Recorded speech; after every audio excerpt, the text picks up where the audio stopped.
Haryana assembly ఎన్నికల ఫలితాలు ఉత్కంఠ రేపుతున్నాయి. కౌంటింగ్ జరుగుతున్న కొద్దీ రౌండ్లు మారుతున్న కొద్దీ ఆధిక్యాలు మారుతున్నాయి. మొదట కాంగ్రెస్ ఆధిక్యంలో ఉంటే ఇప్పుడు బీజేపీ దూసుకొస్తోంది. రోహ్తక్లో భూపేంద్ర సింగ్ ముందంజలో ఉన్నారు. జులానాలో కాంగ్రెస్ అభ్యర్థి వినేష్ ఫోగట్ లీడ్లో ఉన్నారు. లడ్వాలో హర్యానా సీఎం నయీబ్ సింగ్ సైని ముందంజలో ఉన్నారు. బీజేపీ రెబల్ సావిత్రి జిందాల్ ఆధిక్యంలో ఉన్నారు.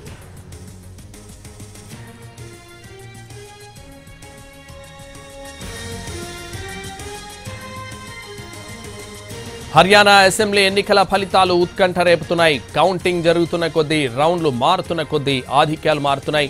మొదట కాంగ్రెస్ ఆధిక్యంలో ఉంటే ఇప్పుడు బీజేపీ దూసుకొస్తోంది. రోహ్తక్లో భూపేంద్ర సింగ్ ముందంజలో ఉన్నారు. జులానాలో కాంగ్రెస్ అభ్యర్థి వినేష్ ఫోగట్ లీడ్లో ఉన్నారు. లడ్వాలో హర్యానా సీఎం నయీబ్ సింగ్ సైని ముందంజలో ఉన్నారు. బీజేపీ రెబల్ సావిత్రి జిందాల్ ఆధిక్యంలో ఉన్నారు. ఇదే విషయానికి సంబంధించి ఫలితాల అప్డేట్స్ సంబంధించి మరింత సమాచారం మా ప్రతినిధి రాజు లైవ్లో అందిస్తారు. రాజు, ట్రెండ్స్ మళ్లీ మారుతున్నాయి. బీజేపీ ముందంజలో నడుస్తోంది. అయితే తుది ఫలితం వచ్చేటప్పటికి ఎంతసేపటికి వస్తుంది?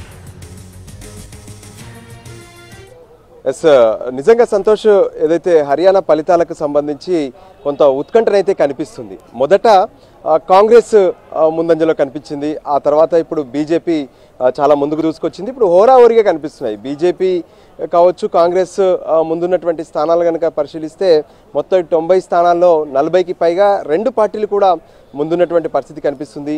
సో ఇదంతా కూడా క్లారిటీ రావాలంటే ఖచ్చితంగా మరో 2 గంటలు వేచి చూడాల్సిందే అనేది మనకు స్పష్టంగా అర్థమవుతుంది. ఎందుకంటే ఇదంతా కూడా పూర్తిగా అంటే ముందస్తు ఫలితాలుగా చెప్పుకోవచ్చు. ఎందుకంటే ఆయా ప్రాంతాలకు సంబంధించినటువంటి ఈవీఎంల బాక్సులు ఓపెన్ చేసినప్పుడు మొదట కొంత వన్ సైడెడ్గా కాంగ్రెస్ కనిపించింది. ఆ తర్వాత ఇప్పుడు బీజేపీ ముందుకు దూసుకొచ్చినటువంటి పరిస్థితి కనిపిస్తుంది.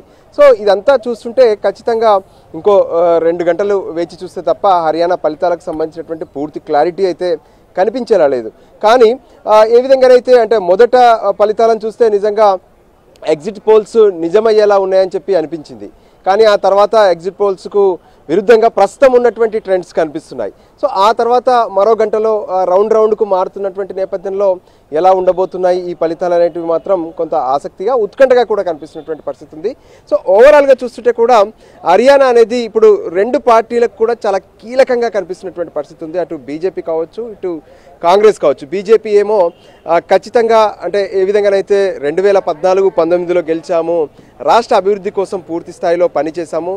సో మూడోసారి హర్యానా చరిత్రలోనే వరుసగా మూడోసారి గెలిచినటువంటి పార్టీగా బీజేపీ నిలుస్తుందనే ఆశాభావంతో బీజేపీ నాయకులు కనిపిస్తున్నారు. ఇక కాంగ్రెస్ మాత్రం సో అక్కడ ఉన్నటువంటి సమస్యలు కావచ్చు, అక్కడ ఉన్నటువంటి రైతు సమస్యలు, అక్కడ ఉన్నటువంటి అగ్నివీర్కి సంబంధించినటువంటి ఆందోళనలు, జాట్ల సమస్యలు, ఎవరైతే రెజ్లర్లు ఉన్నారో వాళ్ళందరి మద్దతు, వీటన్నిటి నేపథ్యంలో ఖచ్చితంగా కాంగ్రెసే గెలుస్తుందనే ఆలోచనతో కాంగ్రెస్ నాయకులంతా కూడా కనిపిస్తున్నటువంటి పరిస్థితి కనిపిస్తుంది.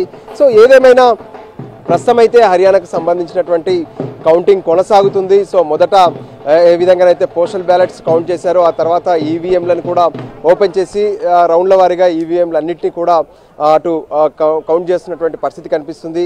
సో మరో 2 గంటలు ఆగితే కానీ హర్యానాకు సంబంధించినటువంటి ఈ ఫలితాలు అంటే ప్రస్తుతం అయితే హోరాహోరీగా కనిపిస్తున్నారు. 43 స్థానాల్లో ఏ విధంగానైతే కాంగ్రెస్ లీడ్లో కనిపిస్తుంటే 43 స్థానాల్లో బీజేపీ కూడా లీడ్లో కనిపిస్తుంది. సో మిగతా స్థానాల్లో కొంత ఇతరులు 4 స్థానాల్లో ఇతరులు కనిపిస్తున్నప్పటికీ కూడా ఈ ట్రెండ్స్ కూడా మారే అవకాశం కనిపిస్తుంది. ఈ 43 స్థానాల నుంచి ఎవరు ముందుకెళ్తారు లేదా ఎవరు వెనక్కి వెళ్తారు అనేది చాలా కీలకంగా మారే అవకాశం అయితే కనిపిస్తుంది. మొత్తానికి హర్యానా ఫలితాలు కొంత హోరాహోరీగా ఉత్కంఠను రేపుతున్నటువంటి పరిస్థితి అయితే స్పష్టంగా కనిపిస్తుంది. సంతోష్, రాజు, అయితే హర్యానా ఫలితాల్లో ఫైనల్ గా ఇండిపెండెంట్స్ కీలక పాత్ర పోషిస్తారనుకోవచ్చా? ఎస్, ఇప్పుడు ఉన్నటువంటి ట్రెండ్స్ అనేటివి ఇక్కడితోనే అలాగే కొనసాగే పరిస్థితులు ఉండవు. నిజంగా ఇండిపెండెంట్స్ ఒకరిద్దరు మాత్రమే ప్రస్తుతం కొంత ముందంజలో కనిపిస్తున్నారు. సో ఓవరాల్ ఫైనల్ ట్రెండ్స్ వచ్చేసరికి నిజంగా ఇండిపెండెంట్సే కీలకం అనుకుంటే వాళ్ళను అటు ఇండియా కూటమి కావచ్చు, లేదంటే బీజేపీ కావచ్చు, ఖచ్చితంగా వాళ్ళను తమ వైపు తిప్పుకునే ప్రయత్నం అనేటివి చేయడం కామన్. సో దానికి అనుగుణంగానే సో అక్కడ ఉన్నటువంటి ఇతర అంటే అర్బన్ ఓటర్స్ ఉన్నారు.